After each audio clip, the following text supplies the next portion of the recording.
What's up, all my skillets? Welcome to my first podcast here on this channel. I'm gonna talk about some channel stuff here for a second. So if you don't care about any of that, I'll put a timestamp, hopefully, if I remember, on the screen that you can skip to get to the actual subject. First of all, I just want to say once again, thank you everybody for showing up and hanging in here with me. It's only been just over a month and things are going way better than I ever imagined they would be at this juncture. Thank you for watching the videos and interacting so much. The comment section has been awesome. I read all of that and it's all been really positive and very thoughtful as well. You know, it's not just like, hey, good video. There's people really thinking about, the topics and sharing their own thoughts and life experiences. And I reply as much as I can, but there's a lot of you and I got to keep my nose to the grindstone, making more stuff. So, you know how it is. But just know that I do read everything. So thank you, and thank you to the people who've thrown down over on Patreon. You have no idea how much I appreciate that. I've been burning through my savings for the past 18 months while I kind of figured out what I wanted to do with my life. So to actually be getting some income now is, that's pretty rad, man. It's a huge relief, and I'm very grateful because it's just people giving me money out of the goodness of their souls. There's no reward tiers or anything. It's just people, being generous. So thank you. I know it sounds corny, but it's an objective fact. I literally couldn't do this without you. Anyway, I'm in the process of making a new video. It's another stop liking what I don't like video. I posted that last one with tentative plans to make it a series, but it all really depended on how people responded, and people responded well. So I already had an idea for another one, and I just decided to dive right into it. The only problem is I'm way behind schedule on that. I only just recorded it last night. I've been trying to post every week at least, but some complications arose in my life, some computer related issues, which I'm still in the process of ironing out. So I lost 3 days dealing with that bullshit. Normally I'd be almost done with another video right now, but I had a little bit of trouble, so I'm working on that. And right now I'm just kind of taking an evening off here to think about something else and relax. So I thought I'd do a little podcast. All right, that's enough circle jerking and updating. So someone asked me the other day if I was ever going to do any more anime videos. I've done them in the past, and even if you weren't around for that, you can probably tell I like the Chinese cartoons just due to the number of anime memes and pictures I use on this channel. And the answer to that question is yes. That is something I would like to do, but for the past few months, I kind of stepped away from anime and cartoons and all that stuff in general because I've been trying to distance myself from fandom culture. And I don't mean that in in an image kind of sense, I don't want to be associated with that shit. I'm talking psychologically. And that's what I've been thinking about. I've been immersed in fandom culture for most of the past decade. Cartoons, anime, and especially that one show.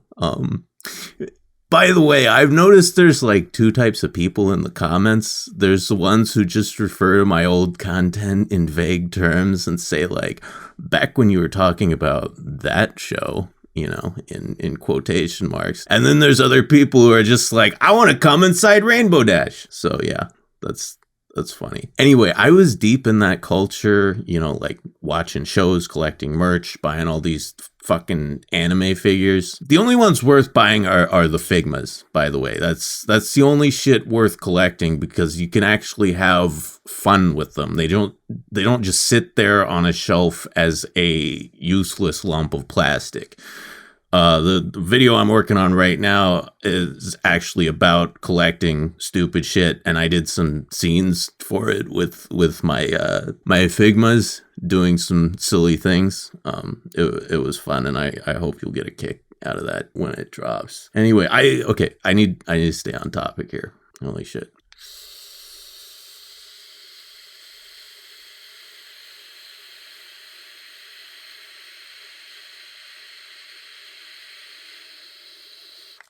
Man, this fucking vaporizer only lets you take 10-second hits. It fucking cuts you off if you go longer than that. It's bullshit. Right, so the problem that arose with all of that fandom stuff is I found I was vesting an unhealthy amount of my identity in that shit. It came to like define my self-perception a little too much. Like, if you'd ask me, hey man, who are you, like down at your core? Because that's, a question that comes up in everyday conversation, when you're just like hanging out with your buddies. It's like, hey man, who are you? Who are you really? But if somebody had asked me that, I would have been like, well, I am really into cartoons and anime, and I don't think that's a good thing. And I'm not like talking about the fact that it's a dumb thing to be into. I have no problem with being a degenerate piece of shit. I'm way past caring about that. I just don't think it's a good idea to base your self-perception on your hobbies. If someone asks me who I am and my immediate response is to list the things I'm into, that doesn't sit right with me. It took me a while to realize that, but yeah, it doesn't feel right, and I think it's precarious to define yourself by something that you don't create yourself and which is completely out of your control. Just to give an example, a purely hypothetical one, of course, let's say you become absolutely obsessed with a particular show. And let's say that show has a very long run, many, many years. And it really gets to the point where your entire life revolves around this one piece of media. And then it ends. And what the fuck are you gonna do? If it were me, I'd just be standing there kind of slack-jawed being like, oh shit, what do I do now?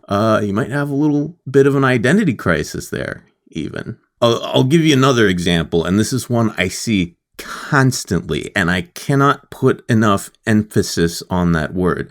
I see this all the fucking time. Let's say your obsession, your defining passion is something a little more broad, like anime. It's not one show, it's an entire medium.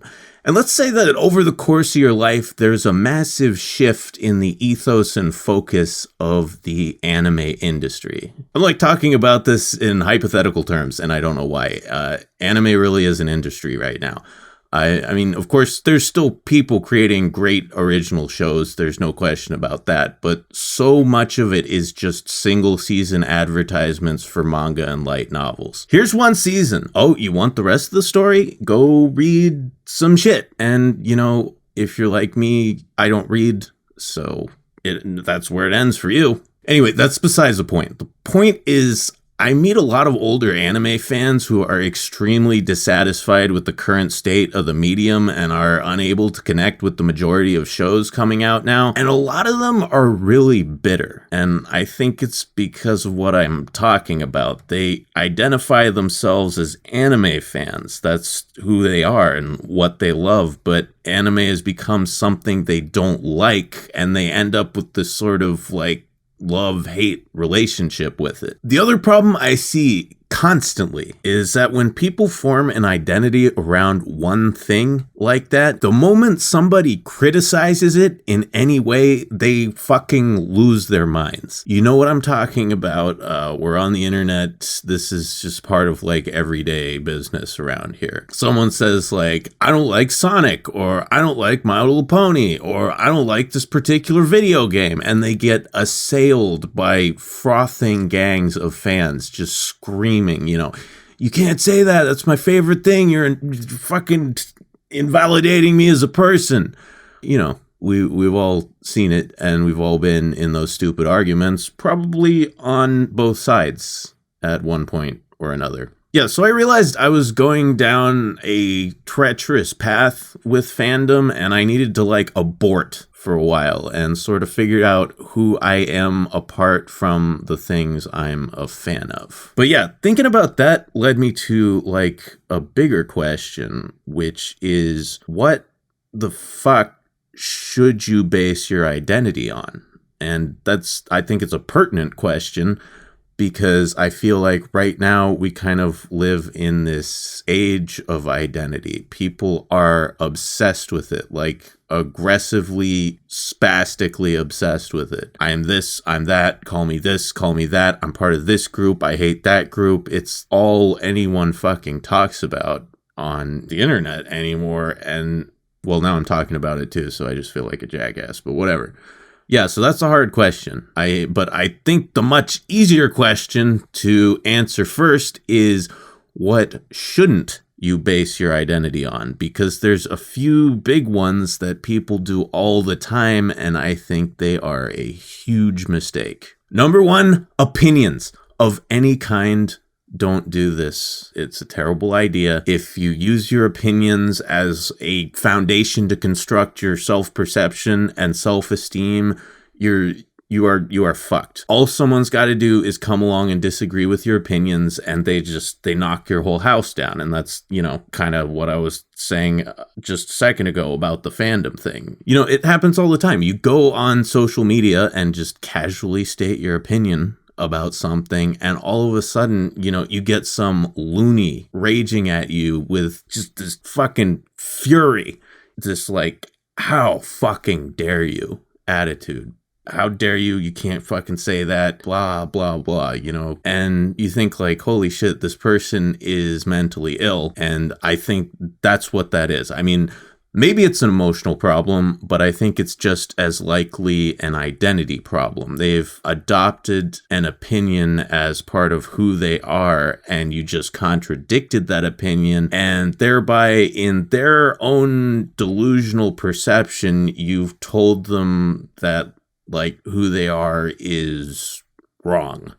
So yeah, don't do that. Number two, the biggest one, politics. And now this is kind of an extension of the first one, because at its core, politics is just a bunch of fucking opinions interacting with each other, like on a massive scale. But I think it deserves like a separate mention here, just because of how fucking outrageously common it is, and like how bad this has gotten. And like, I understand the allure, especially if you're young and you just haven't had enough time to really think and work out your own convictions through, experience and just reflecting. Getting into politics just gives you a ready-made identity. You can just pick a side, and they're like, welcome to the group. Here's your fucking thoughts and your opinions and your heroes and your allies and your enemies. And you don't have to do anything. You can just take that shit and be like, all right, this is who I am. Problem solved. But yeah, that's a problem for several reasons.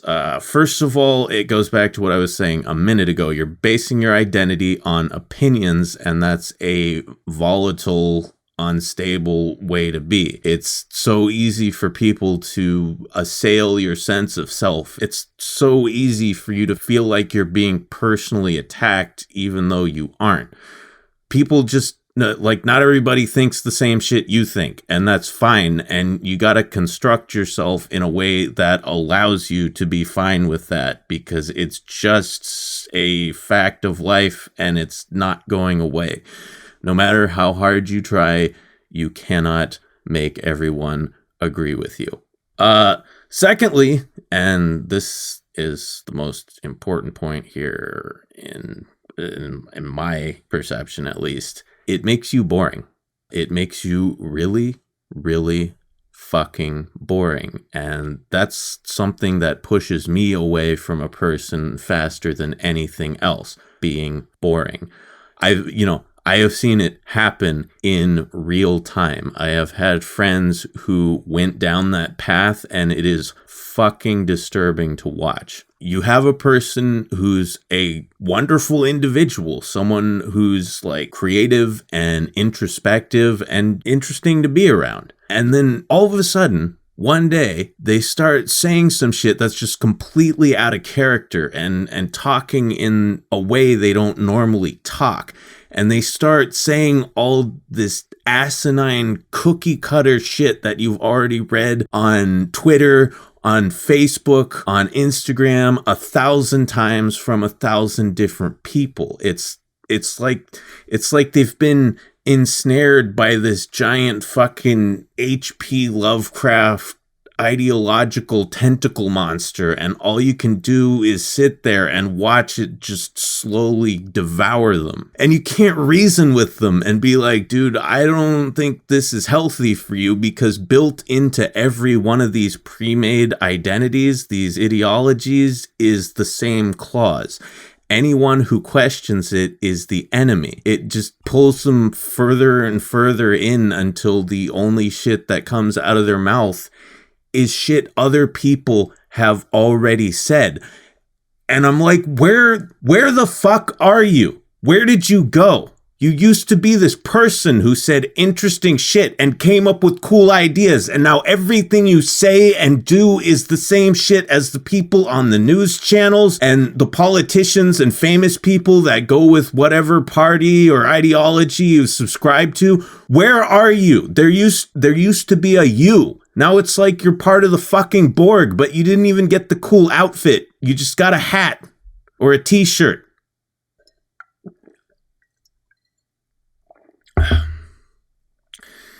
If you actually want to change the world, come up with original ideas. Make new things. The shit you're saying doesn't do anything, and we know that because a million other people have already fucking said it, and nothing happened.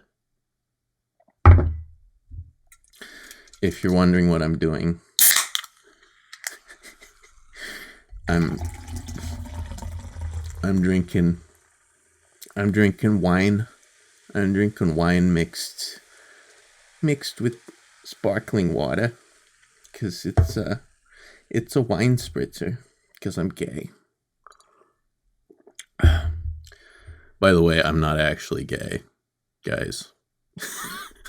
I thought that would be fairly obvious, because, you know, I said it as a joke in the last video, but then in the same fucking video I talked about jerking off to a female porn star.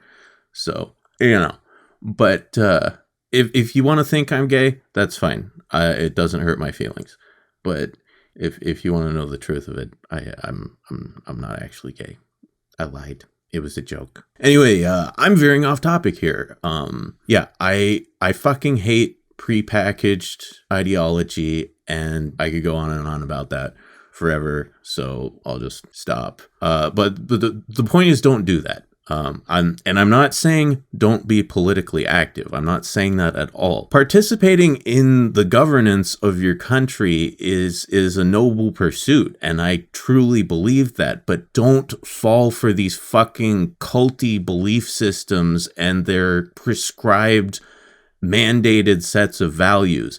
It is the moral and intellectual equivalent of that shitty particle board furniture you buy at IKEA. They trick you into thinking you made the shit yourself because you had to like tighten a few screws and fucking stand the thing up and, you know, place it next to your ottoman. But they gave you all the pieces and told you how to put them together. It's mass-produced cardboard shit, but for your fucking soul instead of your living room. Number 3 is shit that makes you unhappy. And that's astronomically more perilous than forming an identity around shit you're a fan of. Forming it around shit that makes you mad. I've done this. Anyone who's been around for a while, been listening to me scream into microphones for a while, knows that there's a lot of stuff about myself that I really, really don't like. And I went through a long period where a large part of my self-perception and the way I spoke and acted revolved around this like sense of self-loathing that I had. And once you're in that trap, it's hard to scrape your way out.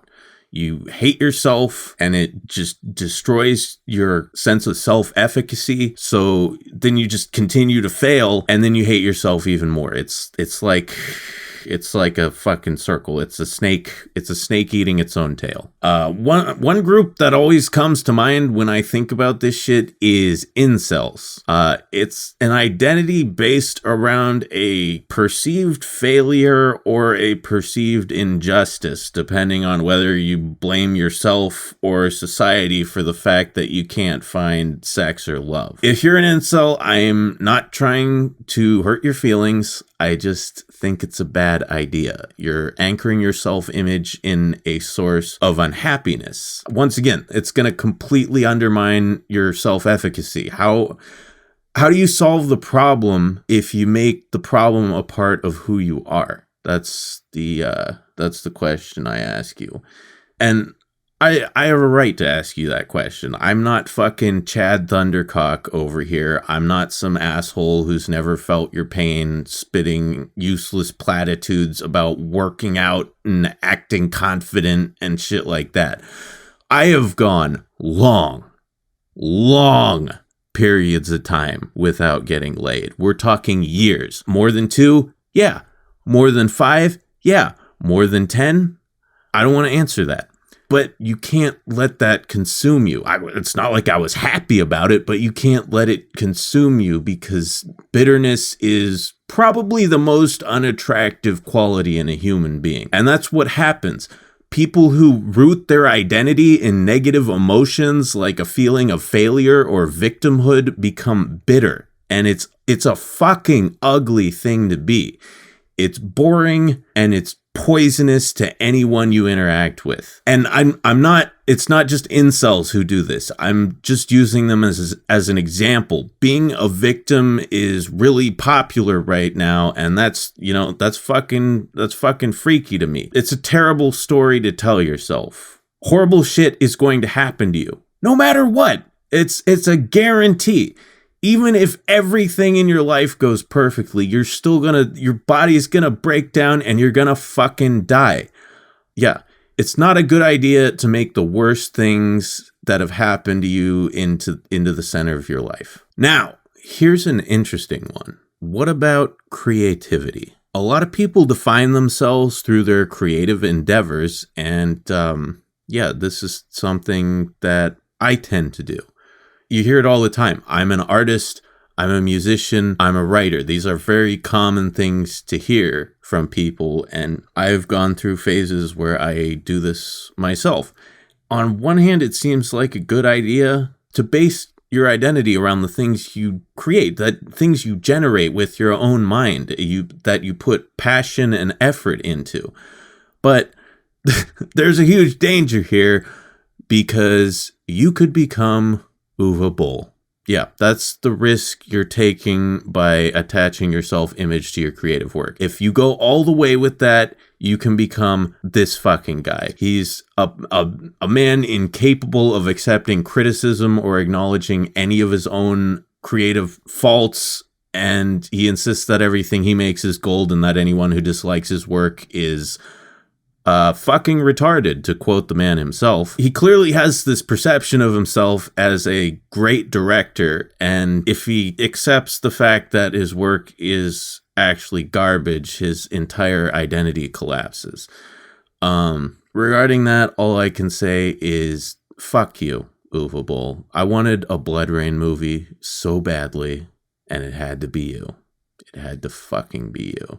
However, props for calling Michael Bay a retard, because he is. Anyway, this podcast is going to be a lot fucking longer than I thought it was. But I guess I got a lot to say. Or at least I think I do. Sometimes when I do these kind of esoteric philosophical ramblings, I have this nagging suspicion that I'm not really saying anything at all.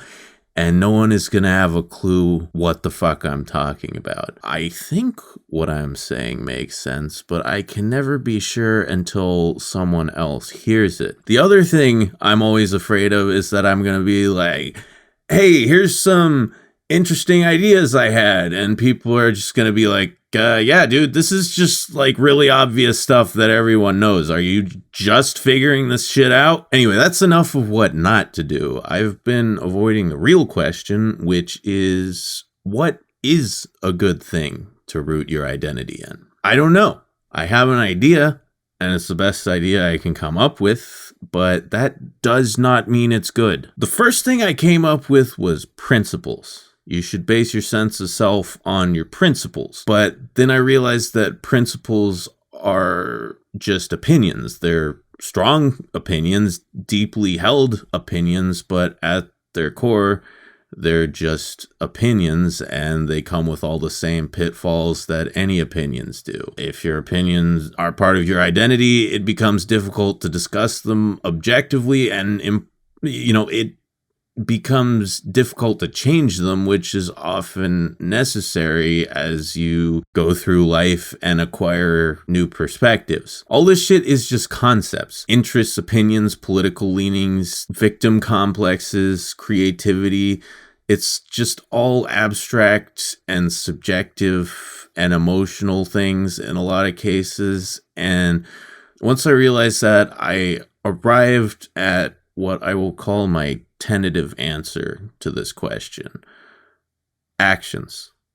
The things you actually choose to do. You can have all the fucking thoughts in the world, but they don't really mean anything until you act on them. And as far as I can figure, your actions and their effects are the most tangible, objective measure of who you actually are.